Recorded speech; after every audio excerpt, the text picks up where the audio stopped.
Hello friends, स्वागत है आप लोगों का हमारे यूट्यूब चैनल ग्लांस एकेडमी पे। हम लोगों ने इंडियन ज्योग्राफी घटना चक्र की सीरीज़ को कंप्लीट कर लिया था और अब हम उसी सीरीज़ में वर्ल्ड ज्योग्राफी को स्टार्ट कर चुके हैं, जिसमें लास्ट में हमने कल एक क्लास कर ली थी और आज हम उसकी सेकंड क्लास देख रहे हैं, जिसमें आज हम देखेंगे सौरमंडल।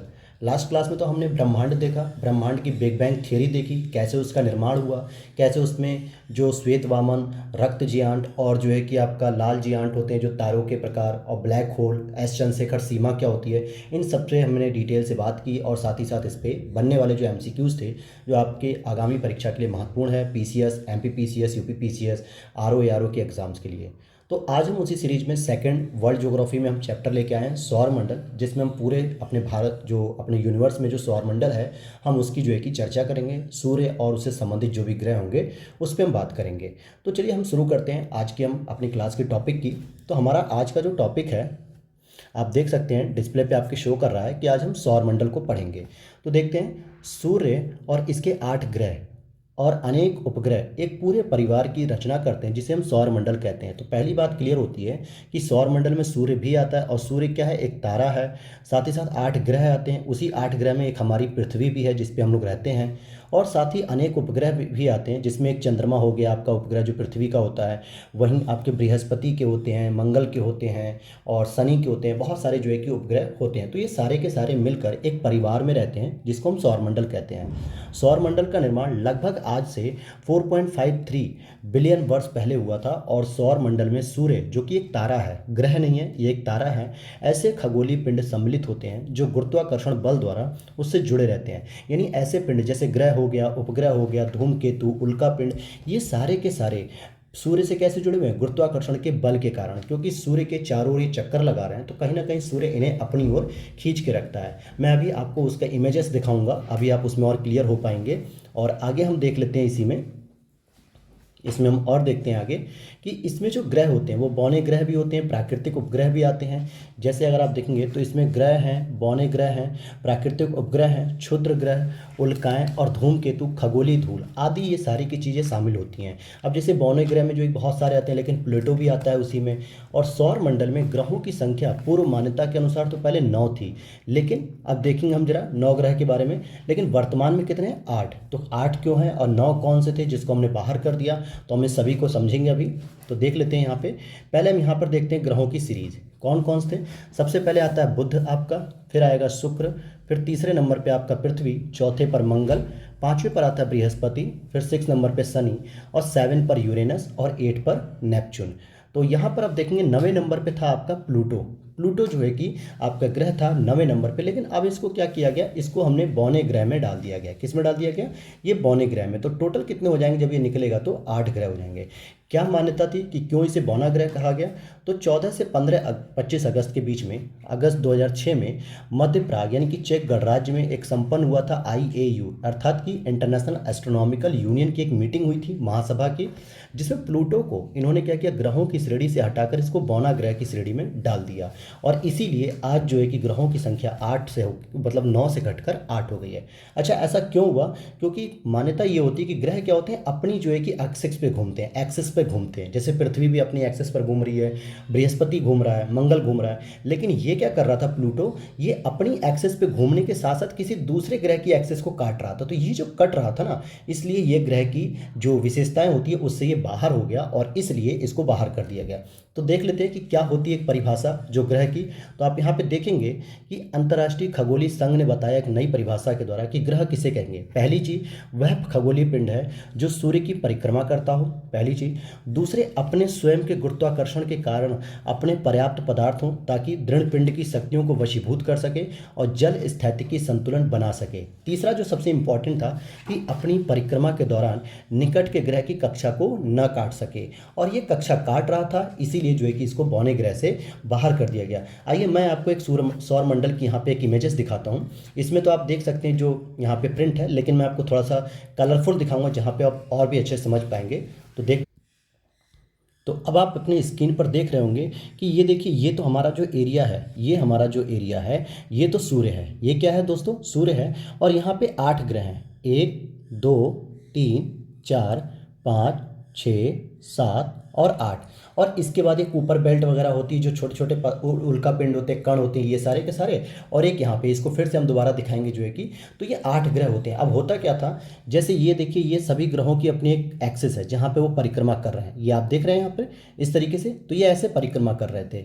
तो हुआ क्या अचानक से कि जब रिसर्च की गई, यानी कि देखा गया कि जो प्लेटो ग्रह था, जो प्लेटो था, वो अपनी एक्सिस पर तो घूम ही रहा था, तो उसे अपनी एक्सिस पे घूमना चाहिए था, लेकिन उसने किसी और की भी एक्सिस काटनी शुरू कर दी। और फिर वो सूर्य की परिक्रमा लगा के फिर वापस आ रहा और फिर किसी दूसरे की एक्सिस काट रहा है।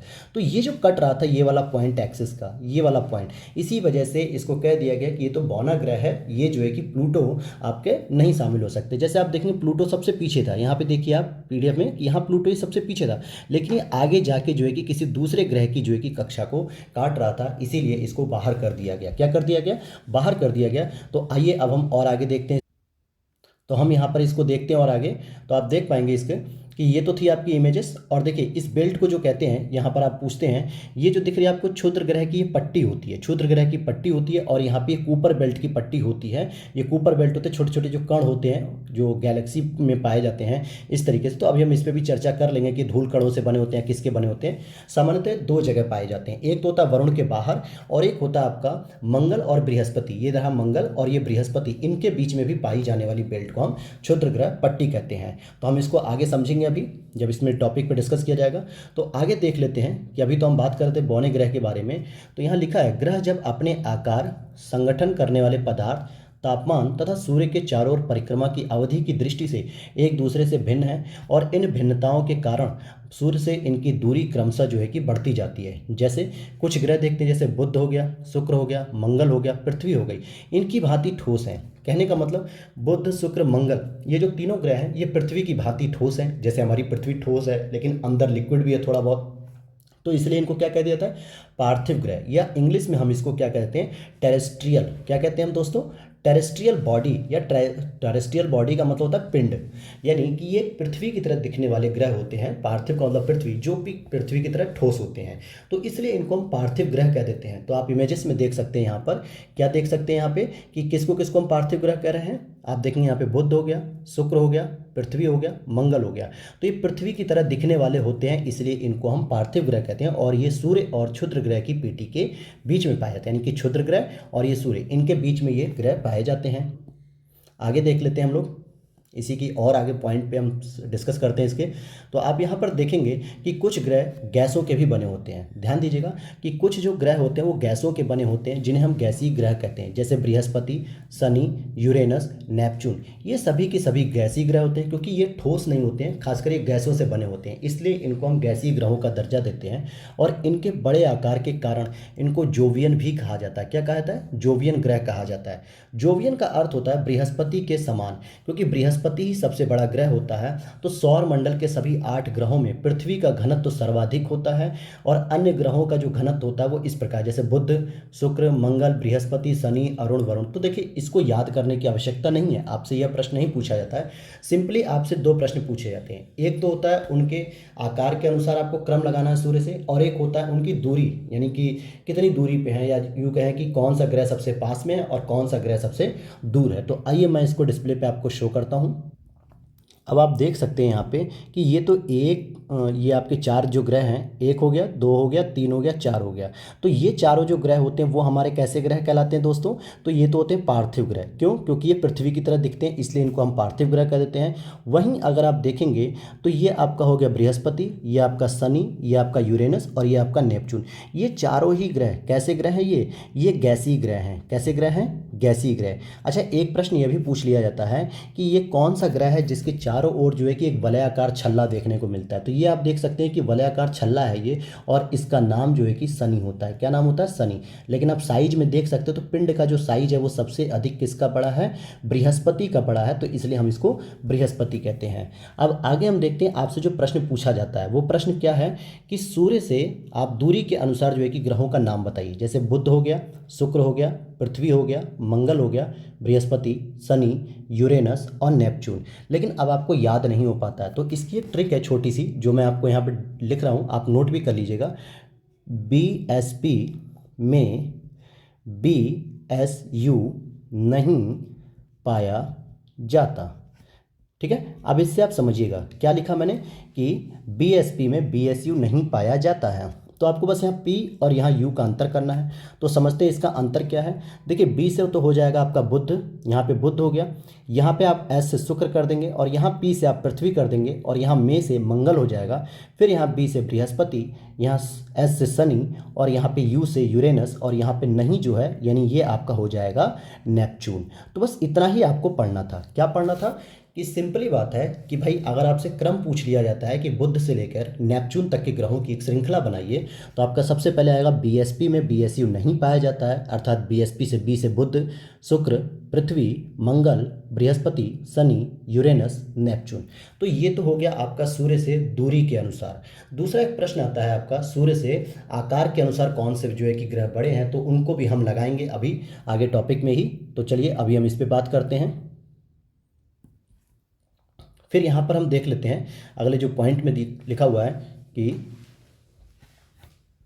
क्या लिखा हुआ है यहाँ पे, सूर्य में सौर परिवार के द्रव्यमान का 99.8% भाग अंतर्विष्ट है। यानी कि जो सौर परिवार है आपका सौर मंडल, उसका सबसे अधिक पार्ट किसमें संकेंद्रित है, सूर्य में। तो अब आप एक अनुमान लगा सकते हैं कि हमारी पृथ्वी, जिसे हम बहुत बड़ी पृथ्वी मानते हैं, और ऐसे न जाने कितने ग्रह हैं हमारे पास, लेकिन 8 ग्रह और उल्का पिंड उपग्रह बहुत सारे, उनका 99% तो लगभग सूर्य के पास है। तो सूर्य का द्रव्यमान लगभग 1.989 इंटू 10⁻30 किलोग्राम है, जो पृथ्वी के द्रव्यमान का लगभग 3,33,000 गुना है। यानी कि पृथ्वी से इतना ये बड़ा है। और सौर मंडल में कुल 8 ग्रह हैं, जिसमें बुध सबसे छोटा है जबकि बृहस्पति सबसे बड़ा है, ये आकार के अनुसार। वहीं शुक्र की कुछ विशेषताएं हैं, तो शुक्र सबसे चमकीला ग्रह कहलाता है और वरुण सबसे दूर ग्रह है, क्योंकि बुध सबसे नज़दीक मैंने दिखाया था आपको, और वरुण यानी नेपच्यून जिसे हम कहते हैं वो सबसे दूर है, सबसे पीछे है। और यह सूर्य की परिक्रमा करने में सर्वाधिक समय लगाता है। क्यों लगाता है? क्योंकि अगर आप फिर से इस चीज़ को देखना चाहें, अब आप इसको देख सकते हैं कि जो ग्रह दूरी पे है नेपच्यून, तो जब इसको सूर्य की पूरी परिक्रमा लगानी पड़ेगी तो ज़्यादा लंबा समय लगेगा इसको पूरी परिक्रमा लगाने में। और वहीं अगर आप बुध को देखेंगे तो ये जो है कि फटाफट जो है कि इसके चक्कर लगाएगा और फ्री हो जाएगा। तो इसीलिए कहता है कि बुध लगभग 88 दिन में ही जो है कि चक्कर लगा लेता है। और हमारी जो पृथ्वी है जो तीसरे नंबर पर है, ये लगभग 365 दिनों में पूरा सूर्य का चक्कर लगाती है। तो आप इमेजिन कर सकते हैं कि हमारी पृथ्वी जब इतने नज़दीक होने के बाद 365 दिन ले रही है, तो नेपच्यून कितना लंबा समय लेगा। क्योंकि इसका जो परवलयाकार जो क्षेत्र है, यानी कि जिस पे घूम रहा है इस जोन पे, ये वाले जोन पे, तो ये बहुत लंबा है और इसलिए इसको लंबा टाइम लगता है। क्या लगता है? लंबा टाइम लगता है। यहाँ पर एक विशेषता और दी हुई है कि जो ग्रह होते हैं वो अप्रकाशवान होते हैं, यानी उनके पास अपना कोई भी प्रकाश खुद का नहीं होता है, बल्कि वह सूर्य के प्रकाश से प्रकाशित होते हैं। इसलिए हमारी पृथ्वी के पास कोई प्रकाश नहीं है, बल्कि जब वो सूर्य के सामने आती है तो हमें दिन दिखता है, और जब वो सूर्य के विपरीत होती है जहाँ पर सूर्य का प्रकाश नहीं पड़ता है, तो हम उसे क्या कहते हैं कि रात हो रही है इस समय। और आकार के अनुसार यानी साइज के अनुसार हम बताएं तो सबसे पहले आप कहेंगे बृहस्पति जो सबसे बड़ा है, और सबसे पीछे रहेगा आपका बुध जो कि सबसे छोटा है। तो आपको अगर स्टार्टिंग के 5 याद हैं तो बाकी आप 2-3 तो वैसे भी लगा सकते हैं कूट के हिसाब से। तो 5 कौन से हैं? बृहस्पति, फिर शनि, फिर अरुण, फिर वरुण। और ये चारों ही ग्रह गैसीय ग्रह हैं और ये इसलिए बड़े भी ग्रह हैं। फिर 5वें नंबर पे हमारी प्यारी पृथ्वी आती है, फिर शुक्र, मंगल, बुध। तो ये हो गया आकार के क्रम में। द्रव्यमान के अनुसार ग्रहों का अवरोही क्रम इस तरीके से है, जैसे बृहस्पति, शनि, वरुण, अरुण, पृथ्वी, शुक्र, मंगल, बुध। तो ये हो गया। अब सूर्य से दूरी के बारे में अगर हम बात करें तो ये मैंने आपको दिखाया सौरमंडल का परिवार कि कैसे हम दूरी बता रहे थे। तो सूर्य से जो दूरी की जो मैंने ट्रिक बताई थी आपको, क्या बताई थी कि BSP में BSU नहीं पाया जाता है। आप ये 2 से 3 बार लिख लेंगे तो आपको खुद ही याद हो जाएगा। अब जैसे BSP में यानी बुध, शुक्र, पृथ्वी और मे का मतलब मंगल, और फिर BSU जो आ रहा है यहाँ पे हो जाएगा आपका बृहस्पति, शनि और यूरेनस, और नेपच्यून हो जाएगा नहीं का मतलब। तो ये इस तरीके से मैंने एक ट्रिक बनाई है जो आप देख सकते हैं इसको। तो यहाँ पर हम लोग भी पढ़ लेते हैं कि सूर्य से दूरी के अनुसार जो ग्रहों का आरोही क्रम है, तो पहले बुध, शुक्र, पृथ्वी, मंगल, बृहस्पति, शनि, अरुण, वरुण। इसी को हम लोग क्या कहते हैं? यूरेनस कह देते हैं, और इसी को हम लोग क्या कहते हैं? नेपच्यून कह देते हैं। क्या कहते हैं इसको हम लोग? नेपच्यून। तो ये हो गया आपका BSU में BSU नहीं पाया जाता है। अगर हम बात करें कि ग्रहों में सर्वाधिक गुरुत्वाकर्षण बल बृहस्पति का है, क्योंकि यहाँ पर हाइड्रोजन, हीलियम और मीथेन गैसें बृहस्पति तथा शनि ग्रह पर बड़ी मात्रा में विद्यमान है। कौन कौन सी गैसें यहाँ पे? हाइड्रोजन और हीलियम और मीथेन। मैंने कल की क्लास में आपको बताया भी था कि जब पृथ्वी का निर्माण हो रहा था हमारे सौरमंडल सौरमंडल में, तो उस समय पृथ्वी पर ऑक्सीजन और कार्बन डाइऑक्साइड बिल्कुल भी नहीं थी। कौन सी गैसें थी? तो वो क्या थी? हाइड्रोजन और हीलियम, और इन्हीं को मिला के जो है कि नेबुला जिसे हम लोग पढ़ते हैं, यानी निहारिका का निर्माण होता है, और इसी निहारिका में स्टार का भी निर्माण होता है, तारे का। तो कुल मिला के जो प्राथमिक रूप से गैसें पाई जाती थी वो हाइड्रोजन और हीलियम की पाई जाती थी। चलिए आगे देख लेते हैं हम लोग इसी को। अच्छा, एक प्रश्न यहाँ से भी बनता है कि गोल्डीलॉक्स जोन क्या होता है? गोल्डीलॉक्स जोन को आवासीय क्षेत्र भी कहा जाता है। यह किसी तारे के चारों ओर स्थित एक ऐसा क्षेत्र है जहाँ किसी ग्रह की सतह पर तरल पानी होने की उचित स्थिति पाई जाती है। तरल पानी ग्रहों पर जीवन की खोज में एक महत्वपूर्ण घटक है, क्योंकि अगर कोई व्यक्ति को आप अगर 9 दिन खाना मत दीजिए, एक महीना हमारा मुस्लिम परिवार जो होता है भाइयों का, वो रोजे रखता है और एक महीना लगभग वो खाना बहुत कम खाता है, या तो सुबह खाएगा या तो फिर शाम में, लेकिन वो बिना पानी के रहते हैं। हमारे हिंदू परिवार में भी जो है कि नवदुर्गे होते हैं, तो आप देखेंगे खाने के बिना तो आदमी रह लेता है, लेकिन पानी के बिना रहना बहुत मुश्किल होता है। अर्थात जीवन अगर आपको चाहिए, जीवन की उत्पत्ति अगर कहीं चाहिए, तो वहाँ पे पानी जरूरी है। इसीलिए मंगल ग्रह पे पानी के अवशेष मिले हैं, जिससे ये अनुमान लगाया जा रहा है कि भविष्य में मंगल ग्रह पर भी जीवन की उत्पत्ति हो सकती है। वहीं हमारे सौर मंडल के गोल्डीलॉक्स जोन एकमात्र पृथ्वी है। क्यों? क्योंकि पृथ्वी पे ही तरल पानी पर्याप्त मात्रा में लगभग 71% है, और इसीलिए इस पर जीवन बहुत आसानी से है, और अन्य की खोज एवं अनुसंधान जारी है। यह जोन न अत्यधिक गर्म है, न ही अत्यधिक ठंडा होता है। पृथ्वी न तो बहुत गर्म है और न ही बहुत ठंडा है। अगर बहुत गर्म हो जाएगी तो लोग क्या हो जाएंगे? काले हो जाएंगे और काम नहीं करना चाहेंगे। गर्मी में बिल्कुल भी हालत ख़राब हो जाती है, तबीयत खराब होती है। और अगर लोग मतलब मौसम बहुत ठंडा हो जाए पृथ्वी पे, तो ठंडी में भी क्या होगा? आदमी बिस्तर से छूटेगा ही नहीं, बिस्तर में ही पड़ा रहेगा रजाई ओढ़ के। बाहर पता चला बर्फ़ गिर रही है बहुत सारी, तो काम बिल्कुल ठप हो जाएगा। तो गोल्डीलॉक्स जोन क्या होता है? रहने योग्य एक उचित दशा होती है। कहने मतलब कि एक ऐसा ग्रह जहाँ पे रहने के लिए पूरी एक उचित दशा मिलनी चाहिए। आगे देखते हैं हम लोग इसी में कि हमारे निकोलस कॉपरनिकस साहब ने क्या कहा था। तो हम इसको भी देख लेते हैं कि पोलैंड के खगोल शास्त्री एवं गणितज्ञ थे निकोलस कॉपरनिकस साहब, जिन्होंने 1514 में ही एक हस्तलिखित पुस्तक लिटिल कमेंट्री में उस सिद्धांत का प्रतिपादन किया जिसमें कहा गया था कि सूर्य ब्रह्मांड के केंद्र में है और पृथ्वी उसकी परिक्रमा करती है। यह उल्लेखनीय है कि 6वीं शताब्दी ईसा के जो प्रसिद्ध भारतीय खगोलविद जो वराह मिहिर, जिनको हम एंशियंट हिस्ट्री में पढ़ते हैं, इन्होंने तो लगभग 1000 वर्ष पहले ही यह बात कह दी थी कि चंद्रमा पृथ्वी का चक्कर लगाता है और पृथ्वी सूर्य की परिक्रमा करती है। लेकिन वही बात है कि हमारे जो भारतीय ग्रंथ थे, जो हमारे भारतीय जानकार थे, उनको पश्चिमी दुनिया ने बहुत मान्यता नहीं दी। इसीलिए हर चीज़ का जो फादर हम लोग मानते हैं ना, कि बायोलॉजी का फादर या पॉलिटिकल साइंस का फादर है, ज्योग्राफी का फादर, या इसकी खोज किसने की, ये सारे के सारे वेस्टर्न जो कंट्री हैं, जो पश्चिमी देश हैं, वो अपने पास इस क्रेडिट को लेते हैं कि भाई हमारे यहाँ पे इनके जनक हैं, हमारे यहाँ इनके जनक हैं। अरस्तु को बना दिया, प्लेटो को बना दिया, जबकि वहीं हमारे कौटिल्य, महात्मा बुद्ध, वराहमिहिर, आर्यभट्ट, ये लोगों ने उनसे पहले इन सब जानकारी को दे दिया था, लेकिन मान्यता नहीं दी गई जो है कि। खैर, जर्मनी के खगोलविद जो केपलर साहब थे, इन्होंने ग्रही गतियों के 3 आधारभूत नियमों के जनक भी माने जाते हैं। यानी कि जो ग्रहों की गति होती है उसके लिए केपलर साहब ने एक सिद्धांत दिया था। और इटली के वैज्ञानिक जो गैलीलियो साहब हैं, गैलीलियो साहब, इन्होंने गैलीलियो ने गिरने वाले पिंडों के आधारभूत नियमों का निरूपण किया। और अंग्रेज वैज्ञानिक जो आगे चल के आइजैक न्यूटन ने गुरुत्वाकर्षण तथा गति के 3 नियमों का प्रतिपादन किया कि कोई भी फल या कोई भी सामान क्यों नीचे गिरता है और उसके पीछे गति क्या होती है। तो इस पे इन्होंने नियमों का प्रतिपादन किया 3 प्रकार के। तो हम आगे देखते हैं इसको। चलिए, यहाँ पर तो बस इतना ही था और हम इससे संबंधित एमसीक्यूज करेंगे। चलिए, तो अब हम लोग इस पे जो प्रश्न हैं पुराने पूछे गए हैं, जिनसे एक्सप्लेनेशन से भी जो आगे प्रश्न हमारे बन सकते हैं, तो हम उस पर चर्चा करेंगे। आप लोग प्लीज़ कमेंट बॉक्स में बताइएगा कि वर्ल्ड ज्योग्राफी पे हम लोगों का इनिशिएट थोड़ा सा अपडेट तरीके से आपको जो है कि बहुत अच्छी तरीके से हम आपको पढ़ा रहे हैं या जो भी।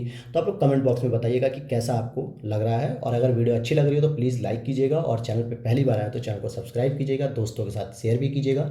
तो शुरू करते हैं अपने पहले एमसीक्यू से। निम्नलिखित में से कौन सा सौर मंडल का भाग नहीं है? सौर मंडल का भाग नहीं है, तो देखिए सौर मंडल में आपको धूमकेतु मिलेंगे, क्षुद्र ग्रह मिलेंगे, लेकिन ग्रह मिलेंगे, लेकिन निहारिका नहीं मिलेगी। इसी को हम लोग इंग्लिश में क्या कहते हैं?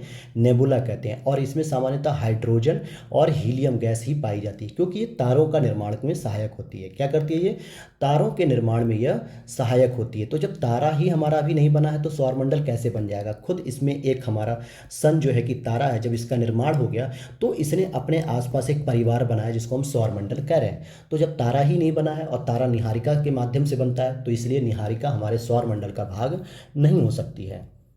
चलिए आगे देख लेते हैं इसके हम एक्सप्लेनेशन में कि सौर मंडल का जो निर्माण है लगभग 4.53 बिलियन वर्ष पहले हुआ। सौर मंडल में सूर्य एक तारा है और एक ऐसे खगोलीय पिंड सम्मिलित है इसमें जो गुरुत्वाकर्षण बल द्वारा उसमें जुड़े रहते हैं। और किसके गुरुत्वाकर्षण बल से? सूर्य के गुरुत्वाकर्षण बल से ही सारे के सारे ग्रह क्या हैं यहाँ पे जुड़े हुए हैं और इसके चारों ओर परिक्रमा लगा रहे हैं। इसमें ग्रह आते हैं, बौने ग्रह आते हैं, प्राकृतिक उपग्रह, क्षुद्र ग्रह, उल्काएं, धूमकेतु, खगोलीय धूल, ये सारे के सारी चीजें आती हैं। लेकिन निहारिका आपकी सौर मंडल का भाग नहीं होती है। क्वेश्चन नंबर सेकंड देखते हैं हम लोग। क्वेश्चन नंबर सेकंड है, यह किसने सर्वप्रथम प्रतिपादित किया कि सूर्य हमारे सौर मंडल का केंद्र है और पृथ्वी उसकी परिक्रमा करती है? तो कॉपरनिकस साहब के द्वारा जो है कि यह चीज़ें बताई गई। हालांकि हमारे जो है कि वराहमिहिर साहब ने पहले ही बता दिया था, लेकिन उसको मान्यता नहीं दी गई है और इनको दी गई है। आप यहाँ पे वही चीज़ रिपीट करेंगे हम लोग। 1514 में हस्तलिखित एक इनकी पुस्तक थी लिटिल कमेंटेटरी, जिसमें इन्होंने कहा इस सिद्धांत के बारे में कि सूर्य ब्रह्मांड के केंद्र में है और पृथ्वी उसकी परिक्रमा करती है। जबकि हमारे भारतीय खगोलविद वराहमिहिर ने 1000 साल पहले ही, ये तो अभी 1514 में बता रहे हैं, मतलब कि 500 वर्ष पहले की बस बात ही बता रहे हैं, क्योंकि आज हम लोग सन 2000 में जीवित हैं, चल रहे हैं, 2022-2023 की बात हो रही है। लेकिन हमारे वराहमिहिर साहब ने तो इनसे भी पहले बता दिया था कि चंद्रमा पृथ्वी का चक्कर लगाता है और पृथ्वी सूर्य की परिक्रमा करती है। और यही बात तो इन्होंने भी कही थी, लेकिन मान्यता इन्हीं को दे दी गई है। यही तो पश्चिमी देशों की चाल होती है कि हम विकासशील देशों को ये लोग हमेशा पिछड़ा दिखाते हैं।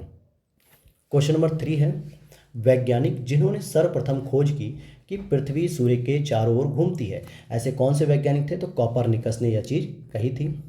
क्वेश्चन नंबर 4 है, किस वैज्ञानिक ने पहली बार कहा था कि पृथ्वी सूर्य के चारों ओर चक्कर लगाती है और पृथ्वी ब्रह्मांड का केंद्र बिंदु नहीं है? यह बात कॉपरनिकस ने कही थी और किसमें? एक इन्होंने पुस्तक लिखी थी लिटिल कमेंटेटरी।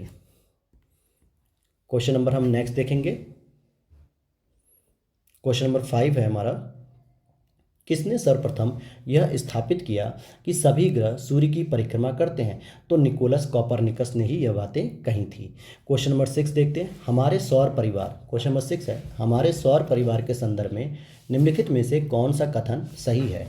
हमारे सौर परिवार के सभी ग्रह में पृथ्वी सघनतम है, मतलब कहने का हो गया कि पृथ्वी का जो घनत्व बहुत ठोस है। पृथ्वी के संगठन में मुख्य तत्व सिलिकॉन है। गलत, सिलिकॉन नहीं है दोस्तों, सिलिका है। क्या है वो? सिलिका और सिलिकॉन अलग चीज़ है। सिलिकॉन जो है कि एक धातु होती है जो धात्विक मानी जाती है, और सिलिका एक तरीके से बालू के पत्थर से, मतलब एक तरीके से माना जाता है बलुअट चीज़ जो है कि। और सूर्य में सौर परिवार का द्रव्यमान 75% अंतर्विष्ट है। नहीं, हमने पढ़ा था कि 99.80% के आसपास जो है कि 98% के आसपास सम्मिलित है। सूर्य का व्यास पृथ्वी के व्यास का 190 गुना है। गलत, हमने पढ़ा था 3,33,000 जो है कि लगभग व्यास गुना है। तो आपका ए ऑप्शन केवल सही हो जाएगा कि पृथ्वी का जो सघन केंद्र है वो सबसे ज़्यादा सघन है।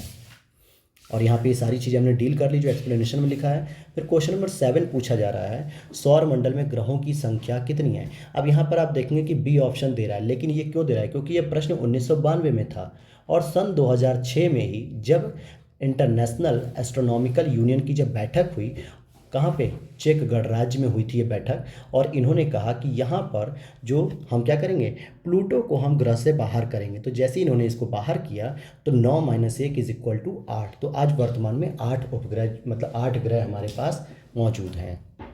क्वेश्चन नंबर हम नेक्स्ट देखेंगे। क्वेश्चन नंबर 8 हमारा है,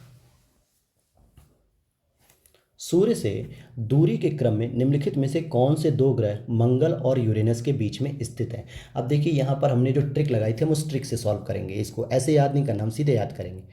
जितनी बार आप इसको याद करेंगे मेरे साथ उतना ही आपको जल्दी याद हो जाएगा। हमने लिखा था बीएसपी में बीएसयू नहीं पाया जाता, या सीधी सी बात कर लीजिए कि चलिए बीएसपी में बीएसयू नहीं है, ऐसे भी कर सकते हैं क्योंकि हमारा काम तो बस यहीं तक है। तो ये हो गया हमारा बुध, शुक्र, पृथ्वी, मंगल, बृहस्पति, शनि, यूरेनस, नेपच्यून। अब आपसे प्रश्न क्या पूछ रहा है? मंगल और यूरेनस के बीच में। तो ये रहा आपका यूरेनस और ये रहा आपका मंगल। तो इसके बीच में जो दो ग्रह आते हैं वो आते हैं बृहस्पति और शनि। तो इस तरीके से बी ऑप्शन आपका सही हो जाएगा। क्वेश्चन नंबर 9 है आपका, उनको सूर्य से दूरी के बढ़ते क्रम में व्यवस्थित करिए। तो फिर से यहाँ पे वही ट्रिक हम यूज करेंगे। बीएसपी में क्या करेंगे? बीएसयू नहीं है, ठीक है, या नहीं पाया जाता है। तो अब आप इस ट्रिक को यूज करके आप बहुत आसानी से जो है कि इसका आंसर दे सकते हैं। तो देखिए सबसे पहले हम किसको रखेंगे भाई? यहाँ पे तो बुध है तो बुध नहीं है, शुक्र भी नहीं है, पृथ्वी, जी हाँ पृथ्वी है। तो हम 2 से स्टार्ट करेंगे। तो पहला क्रम पृथ्वी हो जाएगा। फिर उसके बाद मंगल नहीं है, बृहस्पति जी बिल्कुल है, तो उसके बाद हमारा 3 आ जाएगा। फिर उसके बाद पूछ रहा है शनि, शनि भी नहीं है। यूरेनस जी बिल्कुल है, यूरेनस यानी 4। फिर उसके बाद हम प्लूटो को लगा देंगे, क्योंकि ये 2002 और 3 का प्रश्न है। 2006 के बाद के प्रश्न में आपको ग्रह की श्रेणी में प्लूटो देखने को नहीं मिलेगा। तो देखेंगे हम 2 3 4 1, और यह सीरीज आपको इसमें मिल जाएगी 2 3 4 1। तो आप देखेंगे मैंने कितनी आसान ट्रिक आपको बताई है, जो आपके इस प्रश्न को तब कभी भी गलत नहीं होने देगी। क्वेश्चन नंबर 10 है, सूर्य तथा पृथ्वी के मध्य ग्रह कौन से है? तो फिर से आप वही लिखिए, बीएसपी में बीएसयू। अगर आपको नहीं याद होता है तो बस ऐसे आप याद कर लीजिए, सिंपल जो है कि, ठीक है। तो क्या लिखा हमने कि बीएसपी में बीएसयू नहीं है। तो भाई आपसे पूछ रहा है यहाँ पर क्या होता है, यहाँ पे सन है, यहाँ पे क्या है सन। तो सन और पृथ्वी के बीच में तो 2 ही ग्रह आते हैं, बुध और शुक्र। तो आप ये देखेंगे सी ऑप्शन करेक्ट हो जाएगा। कितनी आसान ट्रिक आपको मैंने बता दी है, जिससे अब ऐसे प्रश्न आपके कभी भी गलत नहीं होंगे। फिर यहाँ पे देखिए, फिर उसी में ट्रिक का यूज कर रहा है। अगला प्रश्न है, पृथ्वी स्थित है। तो फिर से आप लगा लीजिए, बीएसयू में बीएसपी में बीएसयू। चलिए हम यहीं तक चलते हैं। पृथ्वी पूछ रहा है किसके बीच में है, शुक्र और मंगल के बीच में है। तो शुक्र और मंगल के बीच में हो गई। क्वेश्चन नंबर 12 है, ग्रहों के बारे में निम्न में से क्या सत्य है? ये प्रकाशहीन होते हैं किंतु चमकते नहीं हैं, ये अप्रकाशवान होते हुए भी चमकते हैं, ये प्रकाशवान होते हैं किंतु चमकते नहीं हैं, और यह प्रकाशवान भी हैं और चमकते भी हैं। तो बी ऑप्शन सही हो जाएगा, क्योंकि इनके पास अपना कोई प्रकाश नहीं होता, ये प्रकाशवान नहीं होते हैं, मतलब अप्रकाशवान होते हैं, साथ ही चमकते हैं। क्यों? क्योंकि इनके ऊपर जो है कि सूर्य देवता का प्रभाव रहता है, अर्थात सूर्य के प्रकाश से ये लोग चमकते हैं। क्वेश्चन नंबर 13 है, यहाँ पर देखेंगे आप कुछ विशेष लक्षण हैं और उनका जो है कि ग्रहों से मिलान करना है। जैसे सौर मंडल का सबसे छोटा ग्रह, तो ये तो भाई साइज के अनुसार बुध हो जाएंगे। सौर मंडल का सबसे बड़ा ग्रह, तो यह हो जाएगा आपका बृहस्पति, साइज में हमने बताया था बृहस्पति। और सौर मंडल में सूर्य से दूसरे स्थान पे कौन सा ग्रह, तो हमने क्या बताया था, बीएसपी में बीएसयू। तो जरा फिर से लगाइए, दूसरे स्थान पे क्या आता है, शुक्र आता है, तो हम इसको यहाँ से मिला देंगे। फिर सूर्य से सबसे निकटतम ग्रह, देखिए यहाँ पर यही चीज़ तो गलती हुई। देखिए आपने, हम लोगों ने क्या नहीं देखा, यहाँ पर आप देखेंगे कि यहाँ पे प्लूटो भी दे रहा है। क्या दे रहा है, प्लूटो। इसका मतलब हो गया कि सौर मंडल का जो सबसे छोटा ग्रह होगा वो हो जाएगा प्लूटो। और जब इसको करेंगे तभी तो सूर्य से सबसे निकटतम ग्रह जो है कि बुध हो गया। लेकिन अगर हम प्लूटो को काट दें तो बुध ही एक ऐसी चीज़ हो जाएगी जो सूर्य के सबसे निकटतम भी है और सूर्य का सबसे छोटा ग्रह भी बन गया है। लेकिन यह प्रश्न 2006 से पहले का होगा, देखिए 1998 का है, इसलिए यह आंसर आया है। लेकिन वर्तमान में अगर आप देखेंगे तो बुध सूर्य के सबसे निकट और पूर्व मान्यता के अनुसार प्लूटो जो है कि सौरमंडल का दूसरा सबसे छोटा ग्रह है। 2006 में जब प्लूटो को हटा दिया गया तो अब बुध सबसे छोटा ग्रह हो गया है और सूर्य से दूरी के क्रम में दूसरे स्थान पर शुक्र आता है, तो अब पहले स्थान पे बुध होता है। तो बुध जो है कि दूरी में भी सबसे पहले और सबसे छोटे ग्रह में भी इसी को माना जाता है। तो ये इसका आंसर आज के प्रश्नों के हिसाब से होना चाहिए। क्वेश्चन नंबर 14 है, सूर्य के निकटतम ग्रह कौन सा है? सबसे निकट जो है कि बुध हो जाएगा आपका। कौन सा हो जाएगा सबसे निकट? बुध हो जाएगा। क्वेश्चन नंबर 15 आप देखेंगे, क्या है क्वेश्चन नंबर 15, निम्नलिखित में से कौन सा सुमेलित नहीं है? सौर मंडल का सबसे बड़ा ग्रह बृहस्पति, बिल्कुल सही। सौर मंडल का सबसे छोटा ग्रह बुध, सही है ये। सौर मंडल का सर्वाधिक चमकीला ग्रह, यह भी सही है। सौर मंडल का मंदतम गति वाला ग्रह, मंदतम मतलब होता है सबसे धीमी गति वाला, और सबसे धीमी गति वाला कौन सा होगा? जो सन से सबसे दूर जाके होगा, और वो कौन सा था? नेपच्यून होगा, क्योंकि इसी को तो थोड़ा टाइम लगेगा ना ग्रह को चलाने के लिए। तो ये डी ऑप्शन हो जाएगा, क्योंकि ये सबसे मंदतम गति वाला ग्रह नहीं है। ओके, आप यहाँ पे देखेंगे कि एक्सप्लेनेशन में भी लिखा है कि वरुण जो है कि सबसे दूर स्थित है और इसे सूर्य की परिक्रमा करने में लगभग 59,000 दिन लग जाते हैं। कितने दिन लग जाते हैं? लगभग 59,000 दिन लगते हैं, यानी 165 वर्ष। क्वेश्चन नंबर नेक्स्ट है 16, निम्नलिखित को आकार के अनुसार घटते क्रम में लगाइए और नीचे दिए गए कूट से पता करिए। तो आकार के अनुसार की बात करेंगे तो सबसे पहले आपका बृहस्पति आएगा, फिर शनि आएगा, फिर वरुण आएगा, फिर पृथ्वी आएगा, यानी कि 1 4 2 3। तो ये देखिए सी ऑप्शन सही हो गया, 1 4 2 3, ये आपका सही हो गया। क्वेश्चन नंबर 17 है, हाइड्रोजन, हीलियम, मीथेन प्रमुख गैसें जो विद्यमान होती है सामान्यतः कहाँ पे? गैसीय ग्रहों पे। तो आप देखेंगे यूरेनस पे भी है, नेपच्यून पे भी है, प्लूटो पर भी है, बृहस्पति, शनि, यूरेनस, नेपच्यून, शुक्र। अब यहाँ पर आप देखेंगे कि कुछ ना कुछ एक ऐसा ग्रह डाल दिया गया जो सही उत्तर नहीं दे रहा है। देखिए प्लेटो पे नहीं है, मंगल पर भी नहीं है, शुक्र पर भी नहीं है, और मंगल और शुक्र पर तो बिल्कुल ही नहीं है। तो ये चारों ही स्टेटमेंट गलत हो गए आपके। क्वेश्चन नंबर 18 हम पढ़ते हैं, निम्नलिखित में से कौन सा ग्रह सौर मंडल का ग्रह नहीं है। तो देखिए फ्लोरिडा जो है कि सौर मंडल का ग्रह नहीं है, जबकि शनि देखने को मिलेगा, बुध मिलेगा और शुक्र मिलेगा। आइए अब हम देखते हैं अगले प्रश्न को। क्वेश्चन नंबर 19 हम देख लेते हैं, गोल्डी लॉक्स जोन किसे कहते हैं। मैंने बताया था रहने के लिए आदर्श दशाएं जो होती हैं, तो भूपृष्ठ के ऊपर वायु वास योग्य मंडल की सीमाएं हैं, या पृथ्वी के अंदर का वह क्षेत्र जिसमें सैल गैस है, या बाह्य अंतरिक्ष में पृथ्वी जैसे ग्रहों की खोज। तो ये जो है कि सी ऑप्शन सही हो जाएगा, क्योंकि पृथ्वी जैसे ग्रह का मतलब जहाँ पर रहने के लिए जो है कि एक जगह उपलब्ध हो, जहाँ पानी वगैरह हो और भी जो चीज़ें इंपॉर्टेंट है वो होनी चाहिए। क्वेश्चन नंबर 20 है, सूची फर्स्ट और सूची सेकंड को मिलान करना है। तो ग्रह की बात कर रहा है तो ग्रह हमारा कौन सा हो जाएगा, यूरेनस हो जाएगा। उपग्रह की बात कर रहा है तो उपग्रह हमारा चंद्रमा हो जाएगा। पुच्छल तारे की बात कर रहा है और कृत्रिम उपग्रह की बात कर रहा है। तो आइए इसको हम और भी एक्सप्लेनेशन के साथ देख लेते हैं। यहाँ आप देखेंगे कि यूरेनस तो हो गया ग्रह, चंद्रमा हो गया उपग्रह, हेली हो गया आपका पुच्छल तारा, और मेराइनर हो गया आपका, या मैरिनर ये आपका कृत्रिम उपग्रह हो गया है। तो आज तो हम लोग दोस्तों यहीं तक रोकते हैं इस क्लास को, और फिर अगली क्लास में जो हमारा टॉपिक रहेगा वो हमारा रहेगा सूर्य, और सूर्य से संबंधित जो भी प्रश्न बनेंगे, नोट्स बनेंगे, हम इसको कवर करेंगे नेक्स्ट क्लास में। वीडियो कैसी लगी प्लीज़ आप लोग कमेंट बॉक्स में बताइएगा, और वीडियो अच्छी लगी तो लाइक कीजिएगा, दोस्तों के साथ शेयर कीजिएगा। मिलते हैं नेक्स्ट वीडियो में। Thanks for watching.